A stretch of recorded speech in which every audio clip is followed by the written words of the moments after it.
we always discuss how college has progressed in the last 15 years or so since it has started. So just uh, introducing myself. So I'm basically from Lucknow, Uttar Pradesh, and I did my schooling from there. Passed my intermediate in 2006. Then I did my bachelor's of business administration from Jaipuria Institute in Ghaziabad. And from there on, there was an interest while I was doing my BBA that I should do MBA in some specialized field, because what happens is while you are doing BBA, you are already part of the entire management studies and all these subjects. So I always wanted to have something extra or something different to learn about, and that brought a kind of an inquisitiveness in me to find out what would be, first of all, to decide which field I have to opt for. So at that point of time, I did my summer internship in ACC Cements, Himachal Pradesh. And while I was doing my my summer internship topic was under logistics and supply chain department. So from there on, I somehow developed this interest in this field, and from there, I started looking for the kind of college which is actually providing such kind of an MBA or a PGDM degree at that point of time. So that brought me to ASBM, and it was really a great 2 years that I spent. So I joined in 2010 in ASBM and in PGDM LSCM, as I told, and did 2 years of my PGDM from there. And as we entered into our second year, the companies started coming for the campus placement and all. So from there on, so I got the campus placement in Asian Paints, and that was really a great launch pad. I will always acknowledge this thing to ASBM for providing me such a great platform from where I could have progressed into my career. So I got into Asian Paints, and I was there for about 5 years uh, in two various locations. I joined as a sales officer in Patna. So I was there for about 3 years, and from there on, I went on to Kanpur as a senior officer. So that was a journey for about 5 years in Asian Paint. From there on, I then switched uh, my company, and then I joined Maruti Suzuki. So currently, I am in Maruti Suzuki. So it was in year 2017 when I joined Maruti, and I was initially placed in Hyderabad. Uh, so I was there for about 2.5 years, and from the last almost 1.5 years, I am there in the Maruti Suzuki head office in Delhi. So that has been my journey so far, and it was a brief, what I would say, a kind of an introduction I could have given to all of you.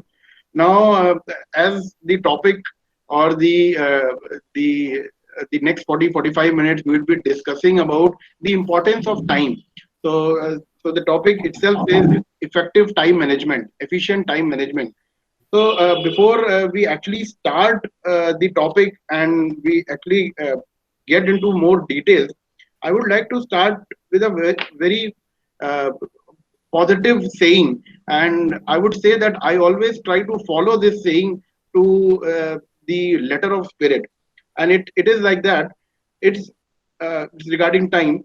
So early is on time is late, and late is unacceptable. I would again like to repeat: early is on time is late, and late is unacceptable. So I think this entire one line says a lot of things, because many a times we feel that maybe reaching on time is a very great thing.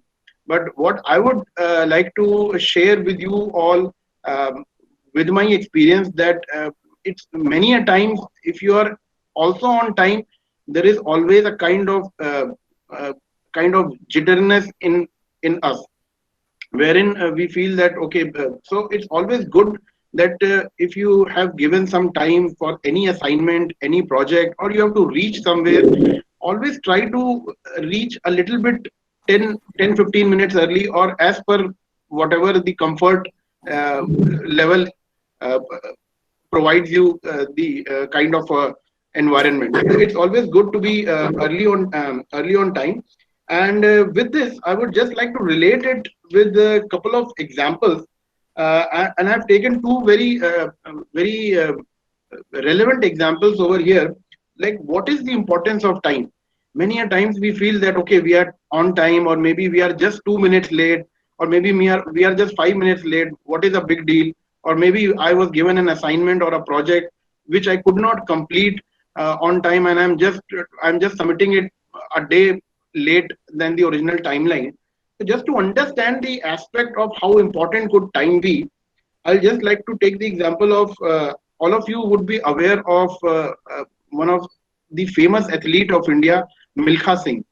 Now, we have all watched the movie Milkha Singh as well, and that is how we have come to know more about him. Of course, he's a very famous personality, a very famous athlete for India. But yes, there was an instance in 1960 Rome Olympics where he just missed by zero point 0.1 seconds for an opportunity to finish at the podium. So you can imagine just by zero point 0.1 second, he missed a podium finish. So he came fourth, and we all know about this fact. But the important thing is that he just missed by zero point 0.1 second. Similarly, another famous athlete from India, PT Usha, she she missed the podium finish by 1/100th of a second in 1984 Los Angeles Olympics. Now, why I'm quoting all these examples, all these two examples at least, just to make you sensitize that how important time can be. Now, if somebody goes back and asks Milkha Singh or PT Usha, like they would be really, it's a lifetime thing that they have missed.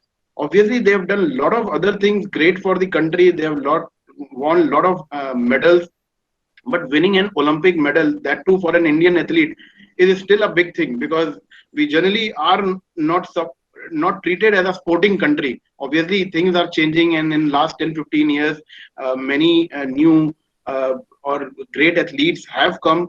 But it's still, if you compare with the other countries like US, China, Japan, Australia, so when we compare, we are nowhere even in the competition. So that is the importance of time. And just by few microseconds or milliseconds, I'll say, many a times you miss a great opportunity. So it's always important to respect time and give due diligence, give importance. And as I said, try to be little bit early than to be on time. Now, just relating with this thing, I hope many of you would have heard. This is a recent incident 2 days back. Our Honorable Transport and the Road Transport Minister, Shri Nitin Gadkari ji, he was actually addressing a webinar like this, and there was an inauguration function for a NHAI headquarter building somewhere in New Delhi. So if you'll go back and if you'll search in YouTube, you'll find there is a 5 minute video on this thing. So he's actually inaugurating a headquarter of this NHAI, and it is one of his own under his own department. Now the message what he has given is that it's a custom in India that okay, the ministers would be called for an inauguration function and ribbon cutting would happen. Everybody's so happy and all those things are going on. But he has mentioned this thing in a very sarcastic way by saying that this project was sanctioned in year 2008, and now we are in 2020. Almost 11 to 12 years have been passed, and this is a project of 200 crores. Now you understand, a 200 crore rupees project took 11 years to complete, and there is a big function being organized. So he specifically mentioned that why we should be happy about it, or what is so great about finishing this project. Yes, the project has been finished, it has been completed, but was it done in a timeline? No, it wasn't. And this point he has highlighted in a very strong manner to his own group of officers or the other ministers. And generally, you will see that there is a tendency in India specifically that we have a kind of what you say in Hindi, chalta hai attitude. So this chalta hai attitude has really plagued us for many years. Yes, things are changing, and now you'll see that how we are moving towards digitalization in the last 6 months. I think, uh, irrespective of the fact that this COVID situation which has brought in, one good thing that has happened is digitalization has taken uh, mu- it has really grown, and we cannot even measure it. 6 months back, we couldn't have even imagined being on such a platform where people are connected and things have been discussed. Many government projects are being monitored. It has many colleges have now adopted the e-learning module. Even students from nursery KG are also attending these kind of classes. So yes, in every kind of a pandemic or in such kind of a scenario, there is always a silver lining, and we should always respect that thing. So coming back to the topic, so I was mentioning so that the importance of time is very critical, and now you will see that even in government projects also this thing is slowly catching up, wherein as soon as some project is being uh, started, there is always a deadline. There is always a deadline which is kept, and the focus is to finish the project well within the deadline, not even on the deadline, before the deadline. So, so all these things again stresses on one single point, that how important is time.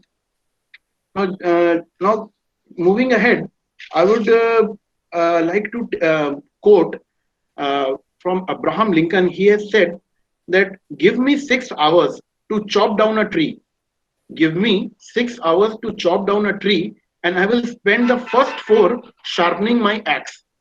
So, so the important fact over here is that he has stressed upon that, give me 6 hours to chop down a tree, and I will spend the first four in sharpening the axe. So sharpening the axe is actually the crux of this entire two lines which he has said, and that is what the phase you all are in currently. If you are in BBA, MBA, or in any other course which you have taken in ASBM, so this is the right time. You are actually here to sharpen your axe, to sharpen your skills, to sharpen your knowledge, to sharpen your learnings, all these things, and you will not get this opportunity again for next 2 years or 3 years, depending upon which course you are in. I think these are the 2 or 3 very, very important year for all of you, and you must very, very efficiently try to use every single day, every single hour what you are investing in yourself, because what you will invest right now, you will get the benefit of this later. Once you will join the corporate world, once you will move out the campus, you will feel that whatever you have learned, you will somehow be able to use it some way or the other.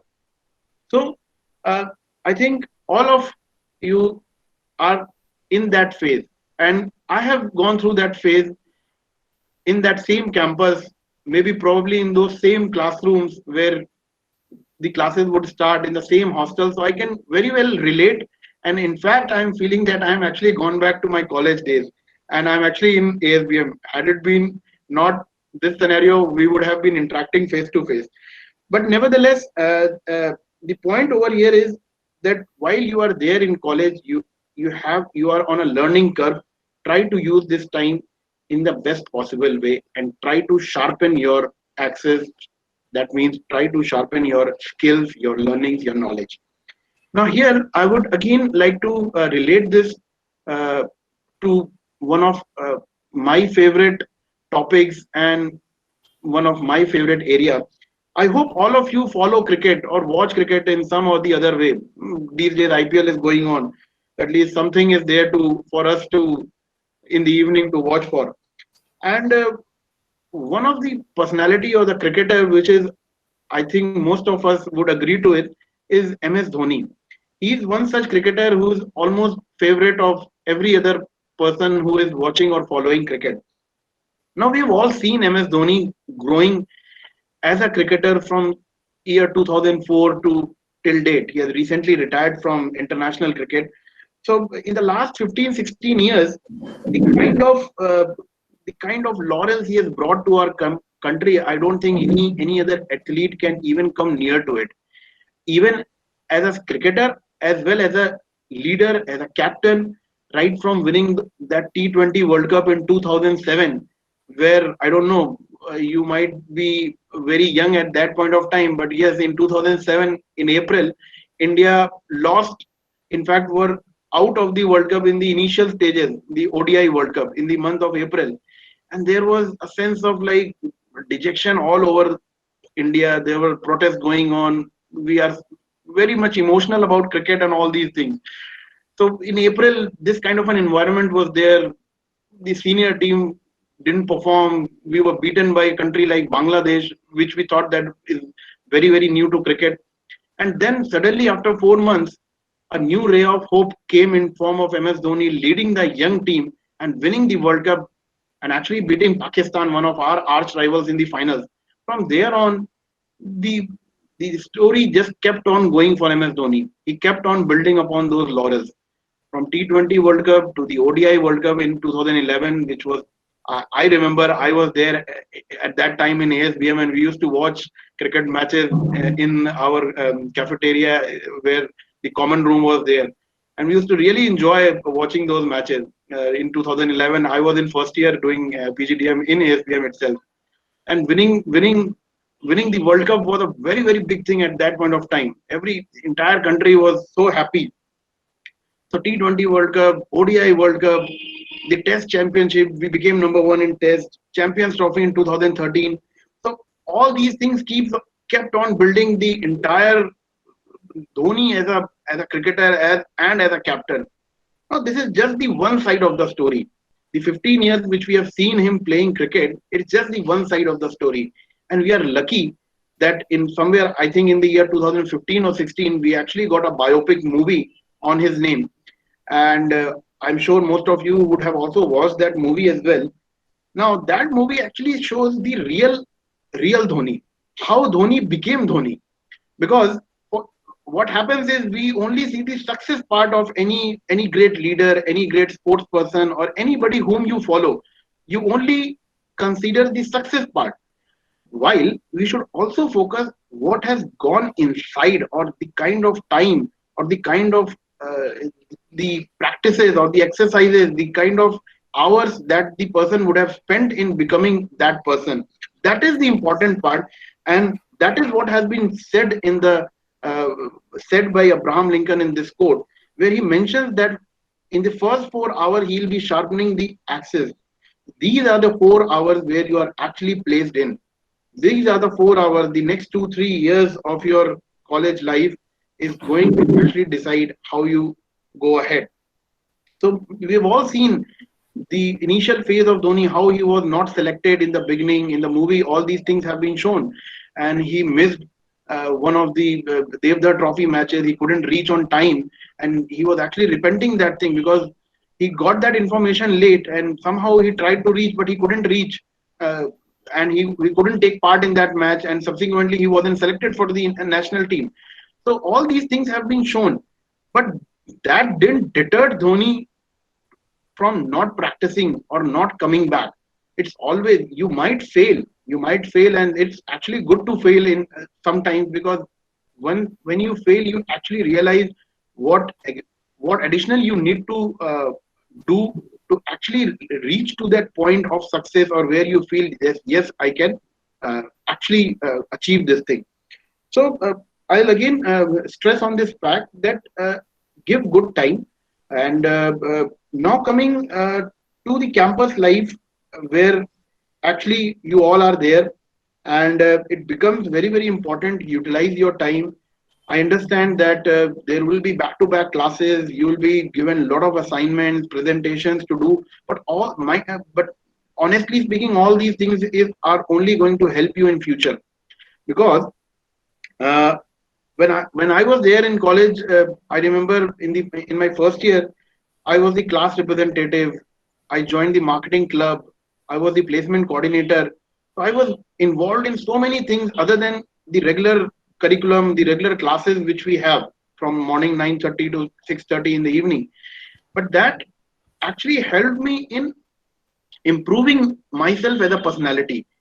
So वो in in Hindi we say ना यार time नहीं है मेरे पास, time नहीं मिलता है. So there is nothing like time नहीं मिलता है. You have to actually manage your time effectively, and that is what makes a person successful. So time management is very very important, and that is what we are discussing over here. So I'll just brief six success mantras that has actually worked for me, and I'm very very sure that if this six mantras is being followed by all the students, they are bound to get success in future when they move into the corporate world. Now, since you are there in ASBM, so whenever we get back to the normal classes, and whenever we get that opportunity, spend good time in library. ASBM's library is one of the best, and I'm again pointing this thing. It is one of the best library in terms of the kind of journals, the kind of books, the kind of magazines that is there, and the entire environment is absolutely great. You are sitting at top of the college, and you get to feel that environment, and you have a very calm and composed environment over there. So spend good time in library. That is very very essential.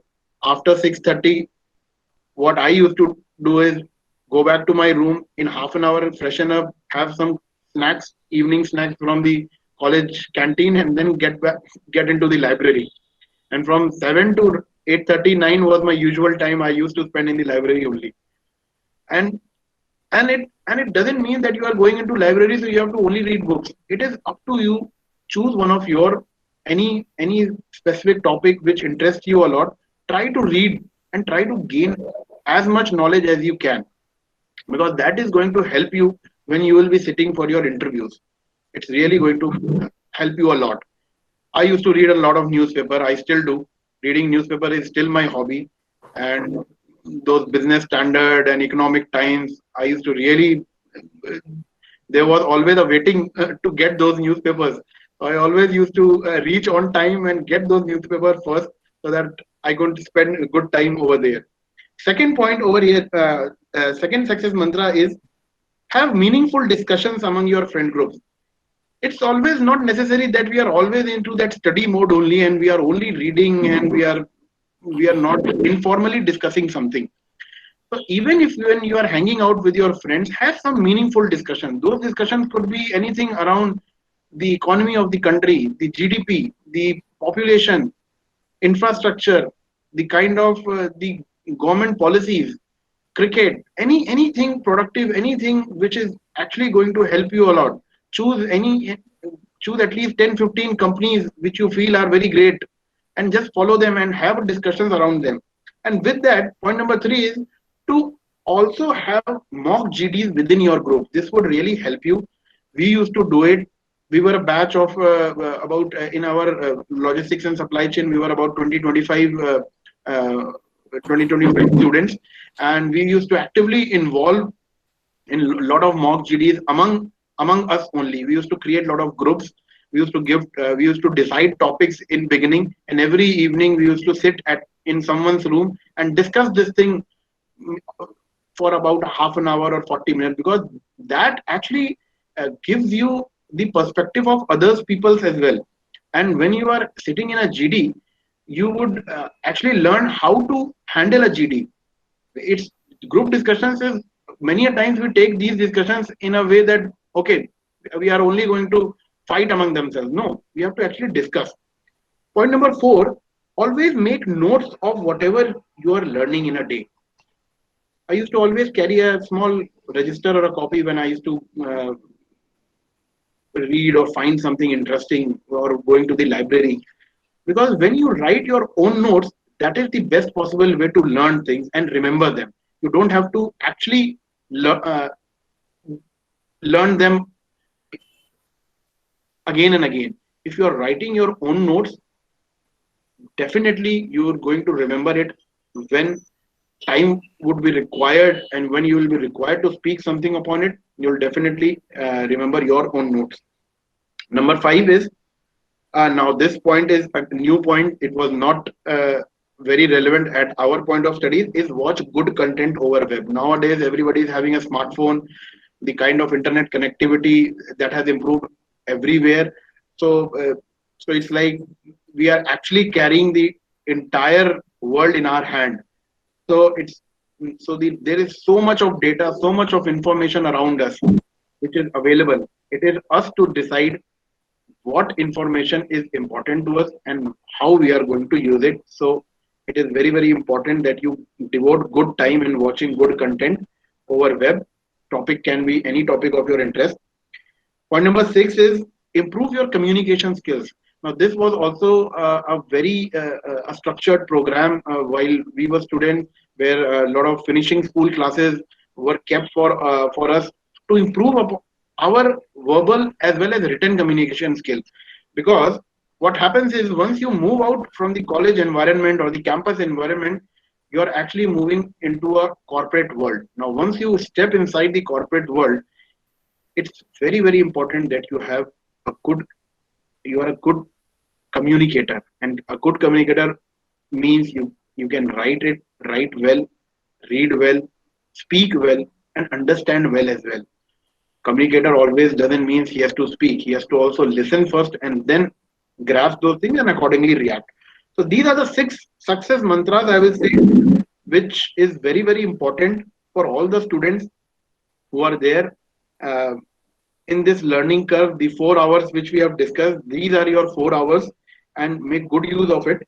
And this will help you to be a successful personality once you move out of the campus environment.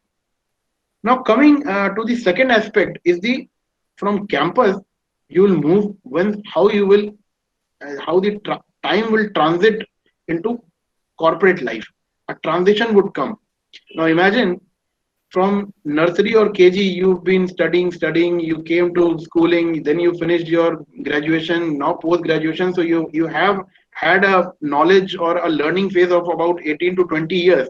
Now, as soon as you finish it and you move into a corporate world, you are actually starting from zero. You are actually a zero. And there's no harm in accepting that you are a zero, because zero, when you accept that you are a zero, it's only then when you can actually learn and again adapt to the corporate life. And so as soon as you move to the corporate life, time management becomes very, very important. And it becomes important because you will be flooded with work. There will no one be saying that you have to finish this thing by so and so time. Obviously there would be some timelines to the work that is given to you, but there is no rule book as such. So, and you will be having a lot of work to do in a very limited set of time. You have only 8 to 10 hours in your office time, then you have to come back home and do a lot of other stuff as well. So you have to actually learn to prioritize your time as well. So now another aspect comes in, if we are honoring time, how to prioritize the timing. So the three things which becomes very, very important to be a success, be very, very successful in corporate life is, first is be very, very flexible. Second is be agile, and third is being proactive. So flexible, agile, and proactive. These are the three mantras which would lead you to a good career in your corporate life. Now, by flexibility, I mean that I'll just quote my own example. In my last 8.5 years of professional career, what you'll say, I have seen 4 transfers. So in last 8 years, I have actually lived in 4 different cities. I started from Patna, went to Kanpur, then to Hyderabad, and now I am in Delhi. So in last 8 years itself, I have covered 4 different cities. So never have that kind of a blockage in your mind that you can only work in one specific place and you cannot move out. The world is changing. World has rapidly changed. In this digital environment, you are not far from anyone. Just a, just on a click of button, you can do video calling, chatting, whatever. So there's no feeling that we are away from home. And mind you, even if you are away from, even if you are away from your hometown, I'll like to summarize. Even for 50 kilometers, it is still the same if you are 2000 kilometers away. So be very, very flexible, be agile, and be proactive. So this FAP principle has to be implemented once you are there in your corporate life. I'll just give you a very small example of my own interview when I got this opportunity from ASBN, and it was my first round of interview for Asian Paints in Bhubaneswar itself. So, sorry. So the interviewer over there, he just asked me. There was this coffee or the tea coaster that was kept on the table. So he just asked me, Suvegya, can you sell this tea coaster to me? And if you sell this to me, I'll take you in my company. And this was actually the real scenario what I faced. So, so, so I was a little bit, I was taken aback that how should I sell this coaster? Like, what should I tell about this thing? But then, because I had invested some time in understanding Asian Paints as a company, I understood that this company talks a lot about colors. I was actually prepared somewhere that okay, if some scenario comes in my interview, I will somehow relate colors and I will bring this thing into the discussion, and that's what I did. I actually sold those coasters as censored a coaster which could sense your mood. So mood, and it would change the color according to your mood. It was completely vague. Like you would touch a coaster and it would change the color. It's vague at that point of time. But I could actually sell that thing to the interviewer. He was actually impressed with that thing. And the interview went for about 40-45 minutes. And I was selected for that round. Of course, there was one more round to be done in Calcutta for the regional manager round. But that was the first step. And that gave me a lot of confidence that, okay, if I have cleared this round, I have a very strong chance that I'll clear the next round as well. So this I could do because I had invested some time in preparation of my interview. So this was about one of the incident where I felt that okay, I had honored time and I, I had efficiently managed it and I could come out with a answer or a kind of a technique that helped me in getting the first round of interview. Now, once I actually joined Asian Paints, so once you join over there, you are like, as I told, you are a zero. There are people who are experienced for many years, and then you have to approach them and try to learn from them. You have to actually ask for their time because they are ready to help, but you have to approach them and you have to see that they are available to you.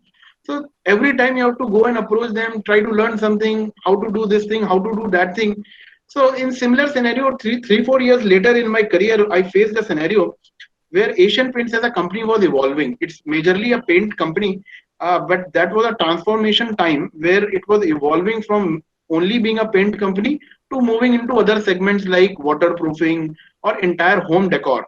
So this entire segment was very new. Waterproofing, we didn't knew how. I was 3-4 years old in Asian Paints, and still I didn't know how what are the features of a waterproofing product. And actually, it was added in my targets, and I was really feeling worried that how would I be achieving my target? How would I be selling these products? Because I don't really know what to do with these things. And so what I did is, and obviously the network or the dealerships which I was handling were all of most majorly were all paint dealers. So I had no other clue where to go and where to approach the exact person who will actually buy these products. So I just started looking around in the. I was there in Kanpur at that time. So I just looking around the market and I found a couple of big dealers who are actually dealing with waterproofing products. So I went there, and you won't believe I used to go there and sit for at least 2-3 hours. The owner didn't used to interact for many a time because he used to be busy in his own work. But since I wanted to learn these entire new things and also pitch him the product and sell these product to him, I continuously made a point that I'll visit this person every week at least. I'll just go there, have a cup of tea, and then come back. And I kept on doing this for at least 3, 4, 5, 6 months. I did, and this all started from the year in from the month April when we get our financial year targets and all. By December, I actually turned around the entire scenario, and I became the best performing sales officer over there in selling the waterproofing product, which was a surprise to my entire team, my manager, and everybody. And Obviously, it helped me a lot. I got a lot of recognition from the company. I was awarded with a lot of other awards as well. So all these things really helped me because I had invested good time in understanding the product, and also invested a lot of time in finding the right person who would actually help me out in this kind of a scenario. So now, moving ahead and trying to summarize the entire thing what we have been discussing, I've been trying to make a point on these things. So there's a thin line between the campus life and the corporate life. In a campus life, uh, you are uh, you are in a more organized or in a structured manner where you have your timetable, your classes are there, you have a fixed schedule of exams, you have a timeline to submit your these assignments and presentations. All these things are very very well structured. Obviously it is there in the corporate life as well, but it's a kind of an open culture. So here the competition is open. If you won't do it, somebody else will do it. So you have to understand, if you miss your own chance, there is no second chance over here. If you've been given a project or an assignment by your reporting manager, try to give importance to it and try to prioritize it. If it is so important for the reporting manager, or it is so important for the organization, try to devote a little bit more time to it to understand the topic and finish it well before the timeline. If you will finish it well before the timeline, what it will do is, the kind of confidence you, first of all, you will get the confidence that yes, I can do this job, and second, your reporting manager would also have that kind of a trust and faith in you, that yes, this guy or this girl can do this job, what I have given uh, in well within time and in a very structured manner. So remember, flexible, agile, and being proactive would always help you in your corporate life. Uh, in the end, I'm just about to conclude the entire thing. I'll just mention two words. Always be in the mode of update and upgrade. Whether you are in college, you are in university, always have this attitude to keep updating yourself with the right set of information and keep upgrading yourself. So this update and upgrade would help you in a long-term manner.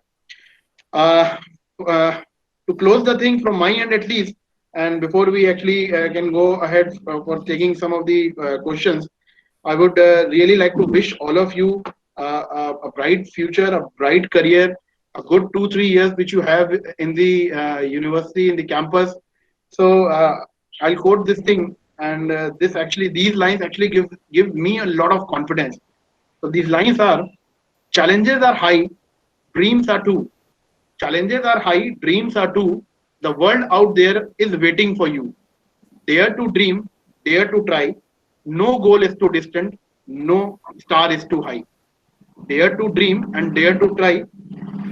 No, dare to dream and dare to try. No goal is too distant and no star is too high. So, with these words, I'd like to conclude, and I'd like to thank again the entire ASBM team. Dr. Bandhu sir is there with us. Thanks a lot, sir, for providing me the opportunity. And I hope I could have given some insights to my college life and my corporate life. And I hope many more Asian Paints or Marutians we can create from ASBN, from the current batch. So, congratulations to the ASBM team and the students. Thank Thank you. you, thank you, Sumit. And really, I'm now looking at you, and you are grown up really, and you are more matured now. And time Thank you. passes, and Yeah, how thank you. quickly we completed 8 to 9 years, isn't it? And Yes, I sir. Yes. remember the day, and that day I was telling to all faculty that this chap will be the best one, you see, and Thank you. because the Jose is with him, and he can do wonder, and really he could do that, and we are really happy, we are proud of you. Thank you, sir. Thank you, sir. Somehow your sharings will really benefit to these current students, and they are new to this education, and they are going a long distance now, because some of them will travel for 2 years, some of them will for 3 years, and consecutively another 2 years. So in that case, they need to learn a lot from you only, Yes, and sir. people only can motivate them. Thank you so much. And if there is any kind of question, students, you can ask. Is there any questions, all of you? Yes, sir. Hello, sir. Yeah, hello. Sir, Kanucharan Das here. Sir, I have joined the MBA program this year. Okay. Sir, I actually want to know something about yourself. Sir, sir, I am also very much interested in automobile, specifically cars and bikes. So, sir, I was searching for that. How can I get to work in the automobile sector after MBA? Okay. So, sir, I am very much interested to know that you have done your internship from SCC Cements, then you got placed at Asian Paints. And sir, how was your journey through the means that period to Maruti Suzuki as a manager? Sir, Uh, yes. So, first of all, congratulations to you for joining ASBM. And coming to your question, actually, see, I'll say that as you have seen my journey, I've done my internship from a cement major, then I joined Asian Paint. Now I am in Maruti. So I'll very honestly speak. I never thought that all these things would happen to me. I was always open to whatever opportunities were coming, and I always wanted to perform my best that I could have given. So the important thing over here is to be very open, and always be ready with whatever opportunity is coming to your way. As you have said that you really want to join automobile industry, so I will just suggest you that invest good time in understanding the industry. Follow a few of the bigger major players, Maruti being one of them. Honda is in two wheelers, Hero, like many other players are there. Commercial segment, we have Tata Motors and other. So try to gain a lot of knowledge and be ready. And whenever an opportunity knocks at your door, you should be well prepared to handle the situation. So that would be the best way possible going ahead. yes, sir, I get your point, but sir, every day I am in search of something about automobiles. Sir, I am very much enthusiastic about automobiles. So, sir, how would you suggest me on that area of interest, sir? How can I, after MBA, that sir, ASBM is not providing internships at any automobile sectors, I think. Sir, No, how can I see, gain experience about? internship is a thing that it can be done in any of the field. That is not a problem. In fact, I in MBA I did my internship from ASBM in Gati, which is a logistics major. So there is no correlation between what you have done in the internship and where you are actually going to be placed. The internship actually makes you ready for the future. You get to know about the corporate culture. That is the major thing. Obviously, with the assignments what you are given over there.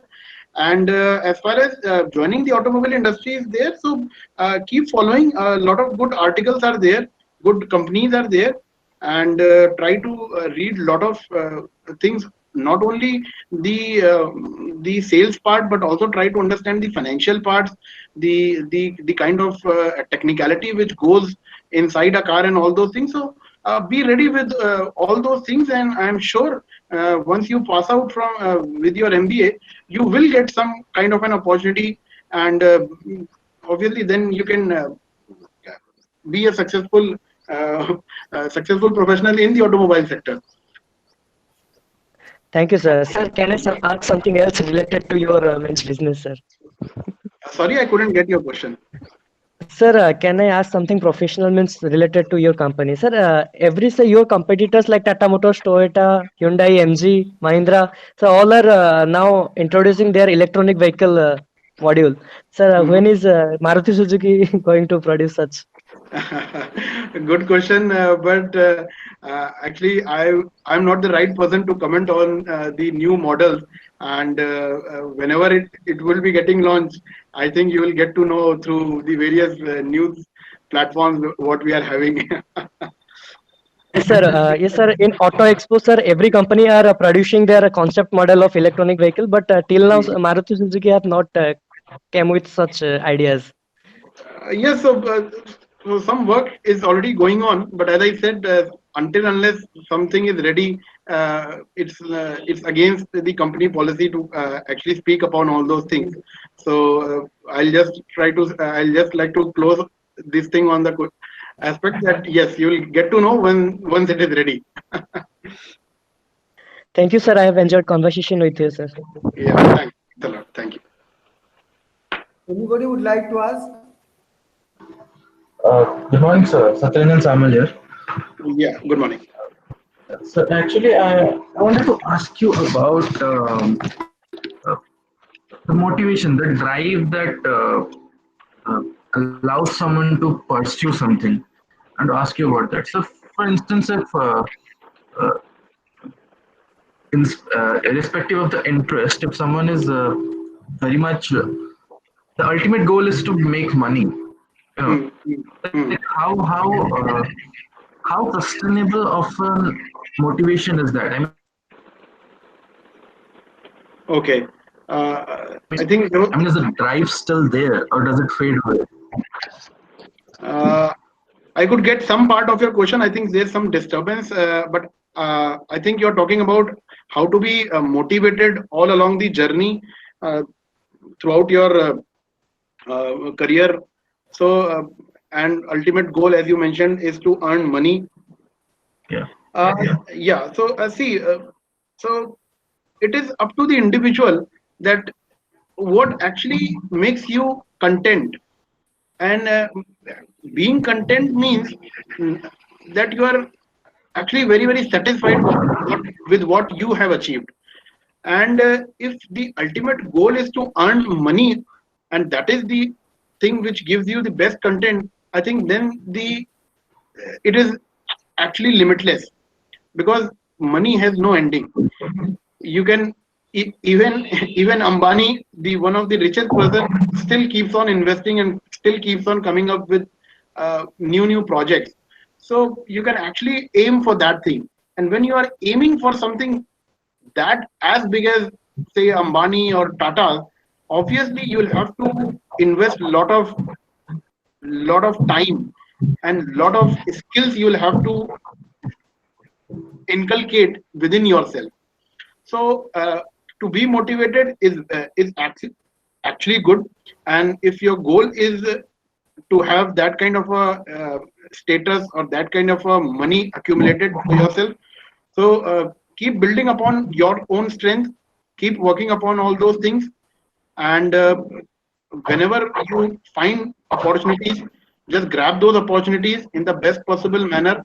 Never be shy of attending a situation, or maybe uh, once you will be sitting on in those campus placement interviews, or even any interviews wherever you are, wherever you would like to see yourself. So be very, very agile in those situations. So that is what is important, and that is how you will actually achieve your goal, and you will be a successful professional in your time. Thank you, sir. Yeah, yeah. Thank you so much, Srinivas. Good morning, sir. Okay, okay. Yeah. Hello. Good morning, sir. Yeah, good morning. Sir, I am Manisha. Yeah, Manisha. Sir, how can we balance our professional and our personal life? Acha. So, see, Manisha, that is what is the entire we had discussed. So, you have to be very, very efficient in managing your time. And I'll just give my own example, that when I am working, working means when I am actually in my official hours, I really do not attend any personal phone calls, or I do not encourage even my family members to give me a call until and unless it is very, very urgent. And when actually I am on leave, maybe on a Sunday or on a Saturday, ours is a 5-day working organization. So on Saturday and Sunday, I also make a point that I am not opening my laptop as well. So that gives me a good balance, that when there is time for work, I work, and when there is time to be given to family or for myself, I give equal time to those things as well. So that is how I balance my own time, and I think you can try it as well. It has worked for me, and I hope it can work for you as well. Okay, sir. Thank you. Yeah. Good morning, Hello, sir. sir. Good morning, sir. Hello, good morning, sir. This is Pritesh Yeah. Ranjanna Yeah. from Good MBA, morning. sir. Yeah. Sir, I would like you to explain multitasking in time management. I couldn't get your point. Can you speak a little bit louder? Sir, I would like you to explain some points on multitasking. Multitasking. Okay. Okay. So yeah, obviously, see, multitasking is what we all do, even when you are in college or when you will move out of the college and you move into the corporate life. So multitasking is only possible when you are prepared for it. And by meaning to be prepared for it is that you should give equal time to everything. You cannot give, and that is where prioritizing your time becomes very, very important. So there could be a scenario where, and it actually happens with me every day, and it actually happens with every professional you will talk to.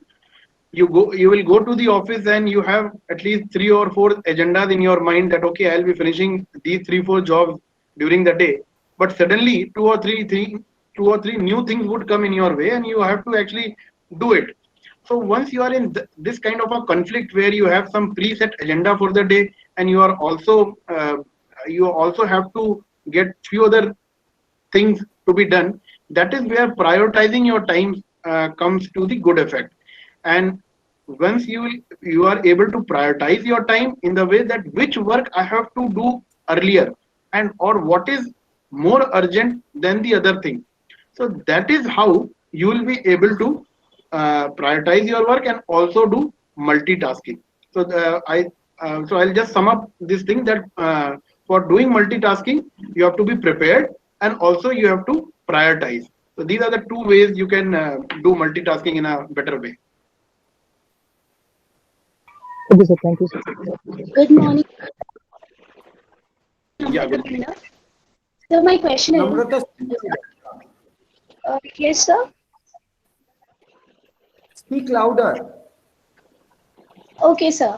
So my question is to you that how to manage time perfectly to build a career like I have such times I can't spend it like studying or what. So I want to maintain a perfect timetable. So can you Hmm. please suggest me some points to how to maintain actually the time? So Okay, okay. For maintaining time, just keep in this mind that you always have to be punctual. And okay. from the meaning of by me saying being punctual is that whatever job or whatever work you are doing, that let's take an example that you are in college, you have your classes from 9:30 to 6:30, back to back classes are there, and after that you have to prepare a assignment uh, or a presentation. So be punctual with what is being looked upon. If you have a class at 9:30, try to be try to reach 5 minutes earlier so that you are calm and composed and you know what you are going to do in the classroom. As soon as your entire classroom studies are over, you know that now you have to start your assignment, you have to work upon it, start doing it with a perfect time schedule and maintain the punctuality. If you have to reach somewhere, imagine a situation where you have to attend an interview tomorrow, and if you have to attend an interview tomorrow, what are the things which you require? You would require all your certificates, all your important documents properly maintained in a file. Probably you will also decide what attire or what uniform you will be carrying tomorrow according to the occasion. So if it's an interview, it's a formal occasion, you will have to get ready all these things pre-hand. So mm, get all these things ready in time and maintain the punctuality. If the interview time is at 9, try to reach by 8:45 and accordingly do all your stuff. So 15 minutes earlier, as I said, early is good. So in this way, you will be able to always be on time and do your stuff in a proper manner. Thank you so much, sir. Love your lesson. Yeah, thanks. Okay, thank you, Subhidya. Thank you so much. And you could also responded very well to their queries. And Thank you, sir. Thanks a really, lot. we are thankful to you for being with us today. And Thanks. somehow we'll also be calling you once more day to interact with students. Okay. Thank Sure, you sir. so much. Thank you Sure. so much. Yes, sir. Thank you, everyone, and all the best to all the students. Yeah. Thank you so much. Yeah. Thank you, Thank, sir. thank you. Thank you, sir. Thank you, sir. Thank you, sir. Thank you, sir. Okay, students, you see, today afternoon there will be a talk on money matters by Dr. Sudhanshu Sekhar Nanda. He is a faculty of our university. He will be taking your class at 3:30, and the link, he will be sending you the link, and accordingly you join. And tomorrow also there will be another session by Dr. Bhagwan Joy Singh.